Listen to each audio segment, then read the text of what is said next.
हजूर जी से पूछा कि हमें इस आध्यात्मिक मार्ग को गंभीरता से कब लेना चाहिए। हजूर जी ने कहा कि हमें एक संकेत मिलेगा।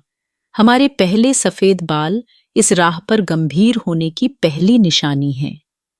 अब तक हम में से कई लोगों को ये संकेत मिल चुके हैं। इस संकेत का मतलब क्या है? इसका मतलब है कि अब समय आ गया है कि हम इस मार्ग को गंभीरता से अपनाएं।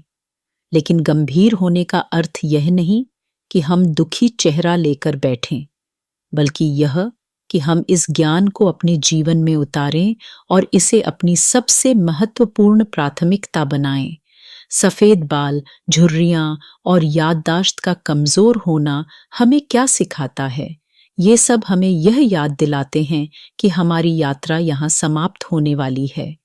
ये संकेत, चेतावनी और हमें अगले संसार का निमंत्रण देने वाले संदेश हैं। मृत्यु के करीब होने का एहसास हमें कैसे मदद करता है? यह एक बहुत बड़ी कृपा है, क्योंकि यह हमें हमारे अंतिम सफर के लिए तैयार होने का मौका देता है। हमें अपने असली घर लौटने की तैयारी करनी चाहिए, जहां हमें अपने प्रियतम से मिलना है। लेकिन हम तो हमेशा के लिए यहां नहीं रह सकते, है ना? बिल्कुल सही। हमने अपने दादा दादी को इस दुनिया से जाते देखा, फिर अपने माता पिता को। अब हमारे भाई बहन और दोस्त भी जा रहे हैं।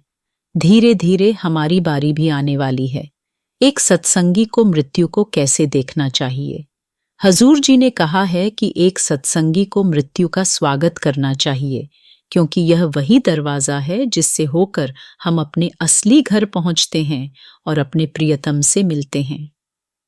संत दादू दयाल जी ने इस बारे में बहुत सुंदर शब्दों में कहा, चाहे मैं विष से मरूं या घाव से, चाहे मैं कहीं भी मरूं, चाहे शारीरिक पीड़ा से या धीरे धीरे क्षय से या वियोग की पीड़ा से रोते हुए, फिर भी मैं तुझे पुकारते हुए मरने का संकल्प करता हूं। इसलिए हमें अपने अंतिम क्षणों तक प्रभु का नाम लेते रहना चाहिए, ताकि हम इस संसार से प्रेम और श्रद्धा के साथ विदा हों और अपने असली घर की ओर बढ़ें।